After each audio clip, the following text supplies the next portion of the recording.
హెచ్చరిక, దైవజనుని హెచ్చరిక.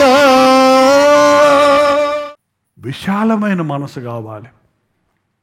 అప్పుడే మనకి గొప్ప పరిచర్య చేయగలుగుతాం, అందరినీ రక్షించుకోగలుగుతామండి. చిన్న చిన్న గుంపులుగా చేరిపోయినప్పుడు, విభజన వచ్చినప్పుడు సాతాను బహు సులభంగా జయిస్తాడండి. మీకు గుర్తుందేమో, నీతి కథ ఉంది. ఓ తండ్రి చచ్చిపోతూ నలుగురు కొడుకులు ఎప్పుడు గొడవలు పెట్టుకుంటుంటే నలుగురిని పిలిచి, ఒరే నలుగురు 4 కట్టెలు పట్టుకురండి రా అంటే పట్టుకొచ్చారంట. దాన్ని బాగా తాడేసి కత్తండి రా అంటే కట్టారంట. ఒరే పెద్దోడా దాన్ని వెరవరా అన్నాడంట. రెండోవాడు ఒరే నువ్వు ఎరవరా కుదరలా. మూడోవాడు, నాలుగోవాడు ఎవడో లేపాడు. నలుగురు కలిసి ఎరగొట్టండిరా చూద్దాం. నలుగురు పట్టుకున్నారు 2 పక్కల. నలుగురు పెట్టి చేసినా కూడా ఎరగలేదారా? సరే కర్ర తాడిపోయి ఒక కర్ర తీసేయండి సపరేట్గా ఎరగొట్టేయండి. నలుగురు పట్ ఎరగొట్టారు. చూసారా, మీరు ఏకదండుగా ఉంటే మిమ్మల్ని ఎవ్వరు విడగొట్టలేరు. మీరు వేరైపోతే ఈజీగా మిమ్మల్ని మీరే విరగొట్టుకునే స్థితికి వెళ్ళిపోతారు. అందుకే సంఘం అన్నప్పుడు ఐక్యత, ఏక మనస్సు, ఏక దృష్టి, ఏకభావం, ఏక హృదయం. మీ హృదయంలో విశాలమైన హృదయం కలిగి ఉండండి. కల్మషాలకు చోటు ఇవ్వకండి. ఒక అసూయ తలంపు వచ్చిందంటే కల్మషం అయిపోయినట్టే నీ హృదయం. ఒక పోటీ పడే మనసు వచ్చిందంటే కల్మషం అయిపోయినట్లే. అలకలు, మూలగటాలు, సనగటాలు సంఘానికి సంబంధించిన, విశ్వాసాలకు సంబంధించినవి కావండి. ఇవి సాతాను సంబంధమైన పరికరాలు.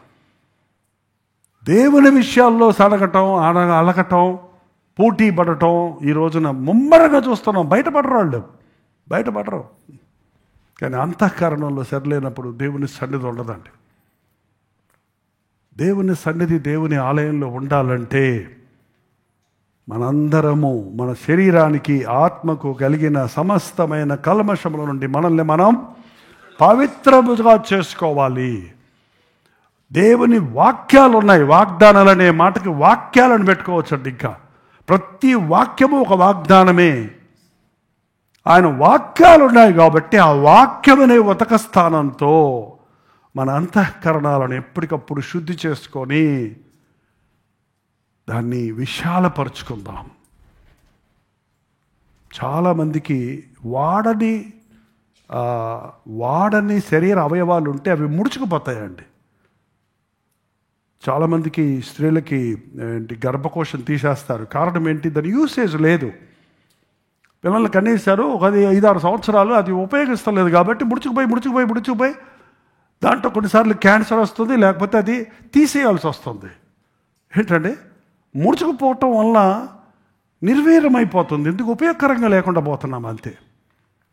ఏ వస్తువులైనా అంతే. అలాగ వదిలిపెట్టేస్తే బూజు కట్టేస్తుంది, తుప్పు పట్టేస్తుంది. తెలుసా మీకు? తుప్పు పట్టేస్తుంది, అది బూజు కట్టేస్తుంది, అది పనికిరాదు. అది నీ హృదయం వాడుతూ ఉన్నప్పుడు, విశాలమవుతూ ఉన్నప్పుడు, ఈ బ్రీతింగ్ ఎక్సర్సైజ్ చేయిస్తున్నారు కరోనా వచ్చాక. ఏంటంటే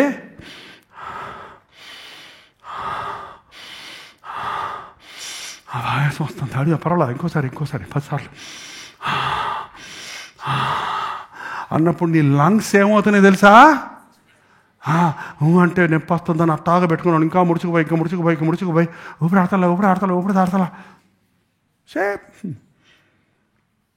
నీ తలాంతులు కానీ, నీ అవకాశాలు కానీ, దేవుడిచ్చిన వరాలు కానీ, దేవుడిచ్చిన తలాంతులు కానీ, దేవుడిచ్చిన అవయవాలు కానీ, దేవుడిచ్చిన డబ్బు కానీ, దేవుడిచ్చిన సమయం కానీ వాడకపోతే దేవుని కొరకు తుప్పు పట్టిపోతుంది, పాడైపోద్ది, పనికి రాకుండా పోద్ది, ఎవరికి ఉపయోగం లేదు చివరికి.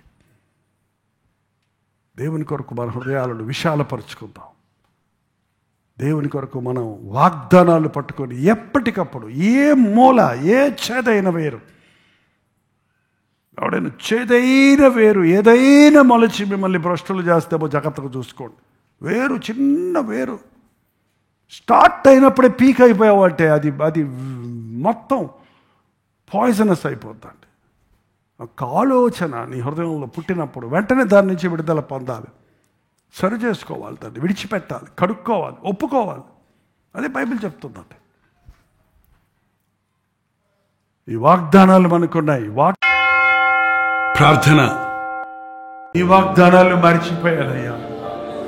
ఎన్ని వాగ్దానాలు నాకు ఇచ్చావో మర్చిపోయానయ్యా. నీ వాగ్దానాల బలం ఎంత గొప్పదో మర్చిపోయానయ్యా. నీ వాగ్దానాల నెరవేర్పులు ఎన్ని జరిగాయో మర్చిపోయానయ్యా. ఎన్నెన్ని వాగ్దానాలు నాకు ఇచ్చావో వాటిని విడిచి నాయనా, వాటిని మరచి ప్రభువా, నా బలం మీదే నేను ఆధారపడుతున్నాను. అయ్యో, నా మనసును విశాలపరిచయ్యా. నీ పొక్కిసాలుడు హృదయంలో భద్రపరచుకోవడానికి సహాయం చేయ్యా. నీ మాటలతో మా హృదయాలు నింపుకోవడానికి సహాయం చేయ్యా. నీ ప్రేమ మా హృదయాలను నింపయ్యా. అప్పుడే మేము నీలాగా ప్రేమించగలం. అప్పుడే మేము నీలాగా జీవించగలం.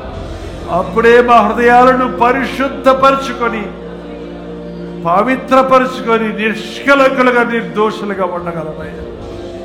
ఆ హృదయాలను విశాలపరిచి, శుద్ధీకరించి, నీతో, నీ ప్రేమతో నింపబడినట్లుగా అనేకుల కొరకు భారముతో ప్రార్థించగలిగిన విశాల హృదయులపై ప్రార్థనాత్మను పొందినట్లుగా సహాయం వచ్చాడు. యేసు క్రీస్తు నామములో అడుగుచున్నాము తండ్రి. తండ్రి అయిన దేవుని యొక్క ప్రేమయు, కుమారుడైన క్రీస్తు యొక్క కృపయు, ఆదరణకర్త అయిన పరిశుద్ధాత్మ యొక్క సహవాసం కూడి వచ్చిన మనందరికీ ఇప్పుడును సదాకాలం తోడై ఉండును గాక. ఆమేన్.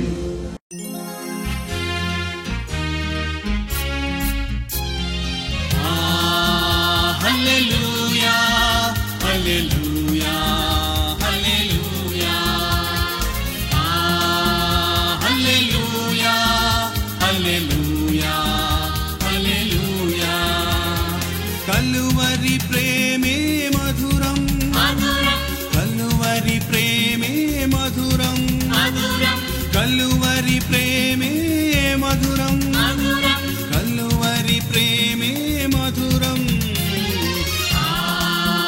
హల్లెలూయా, హల్లెలూయా, హల్లెలూయా. హల్లెలూయా, హల్లెలూయా, హల్లెలూయా.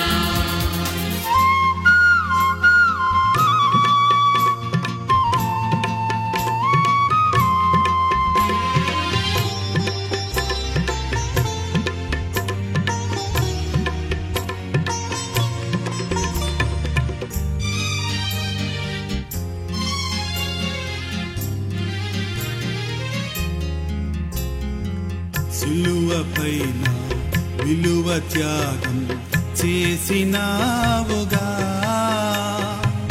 పాపినైనా నా కొరకు చిందించినావుగా, రుధిరం చిందించినావుగా. కలువరి ప్రేమే మధురం, కలువరి ప్రేమే మధురం, కలువరి ప్రేమే మధురం, కలువరి ప్రేమే మధురం. హల్లెలూయా, హల్లెలూయా, హల్లెలూయా. హల్లెలూయా.